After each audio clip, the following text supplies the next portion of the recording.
3 अक्टूबर को विजय सैम की कार से पणजी चला गया। वहाँ किसी रेस्टोरेंट से उसने पार्सल लिया। फिर उसने एक मोबाइल फ़ोन खरीदा, शायद सेकेंड हैंड, और उसमें सैम का सिम कार्ड डाल दिया।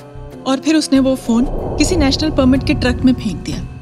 और फिर उसने शायद सैम की कार को उस स्टोन क्वारी के तालाब में डंप कर दिया। फिर वो वापस किसी रेस्टोरेंट में गया और 4 पाव भाजी के पार्सल लिए। उसी दिन उसने सिनेमा की 4 टिकट्स भी खरीदी। फिर वो तालेगांव बस स्टैंड गया और 3 बजे वहाँ के एटीएम से पैसे निकाले और फिर वहीं से कदम्बा की बस पकड़ के 4 टिकट्स खरीद के पोंडोलिम लौट गया।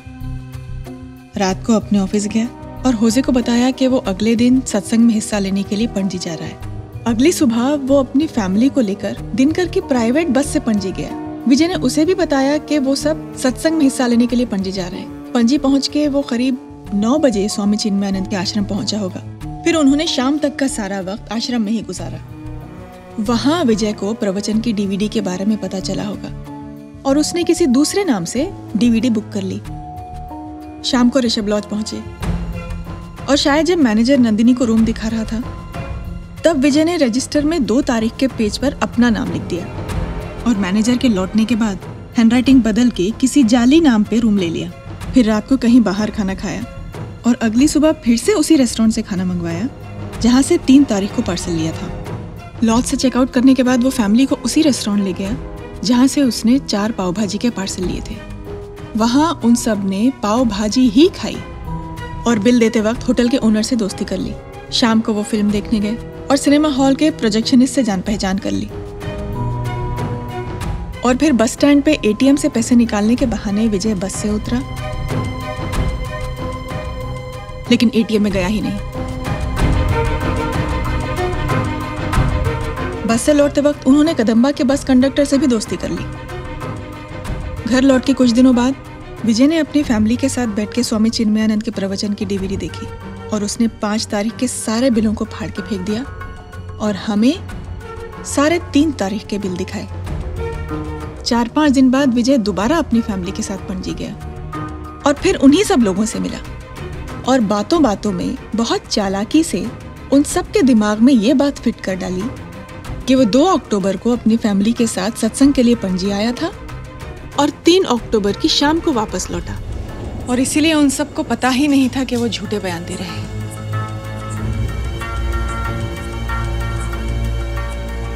वो तो समझ रहे थे कि वो सच बोल रहे हैं।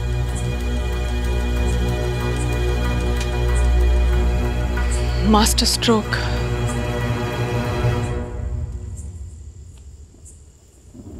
तो विजय सालगांवकर ने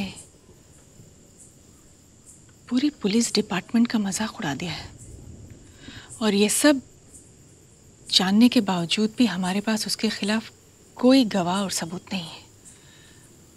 अगर है तो सिर्फ एक थियरी।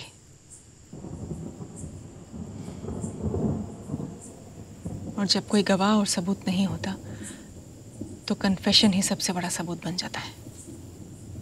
मतलब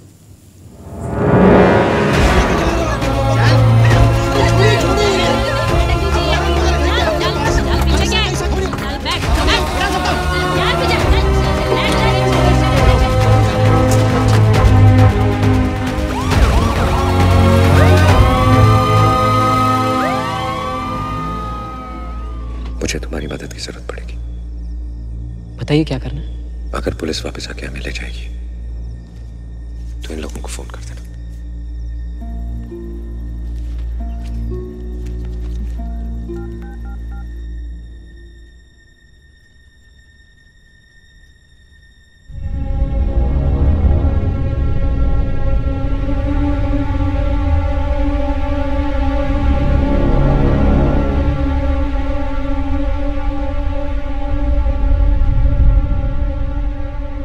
मेरा बेटा कहाँ है?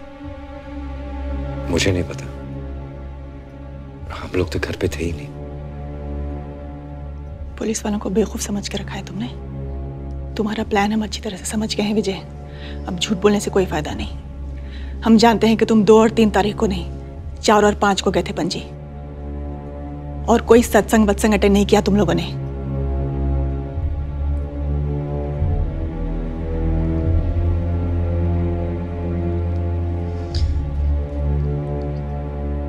मेरा बेटा तुमसे मिलने क्यों आया था? क्या हुआ था तुम दोनों के बीच? कैंप के बाद मैं सैम से कभी नहीं मिली, सच में। देखो, अब ये तुम्हारी कहानी बस खत्म। अच्छा होगा अगर तुम सच सच बता दो, वरना ये सब करने के दूसरे तरीके हैं हमारे पास। मैं सच कह रही हूँ, मुझे कुछ नहीं पता।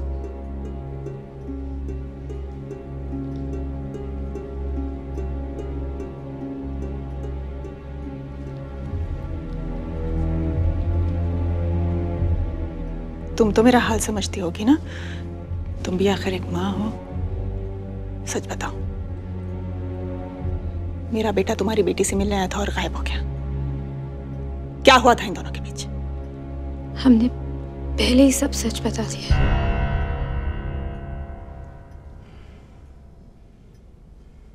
गायतोंडे,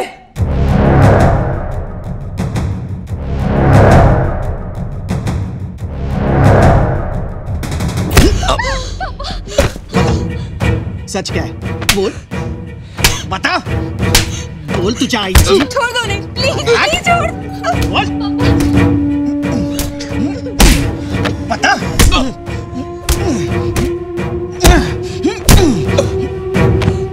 देखता हूँ कितना मार सहता है तू। बोल, बोल, बोल। बता, सैम कहाँ है? बोल, बता, बोल। तेरे तो बोल, सांगता।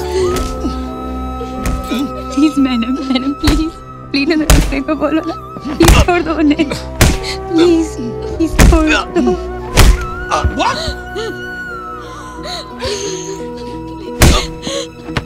गायतोंडे,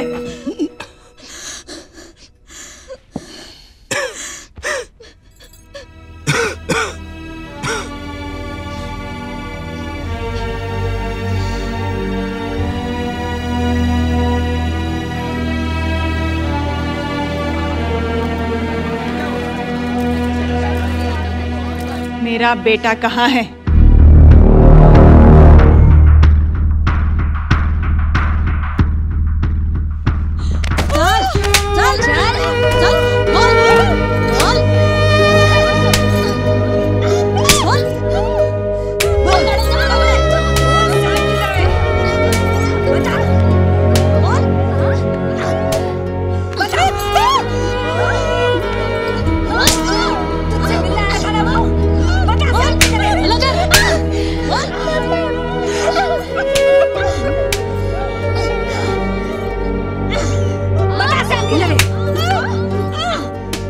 सर एलेक्स आए।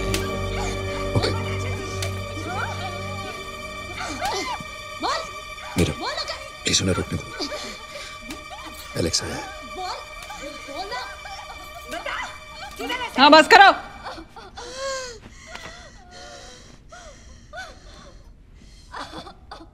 चलो मेरे साथ।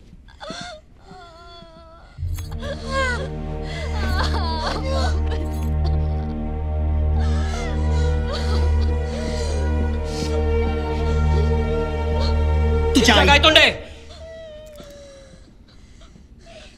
आ जाओ।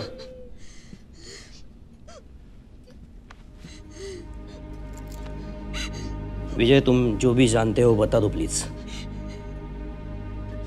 तुम लोगों को मार खाने का शौक है क्या? सच कह रहा साहब।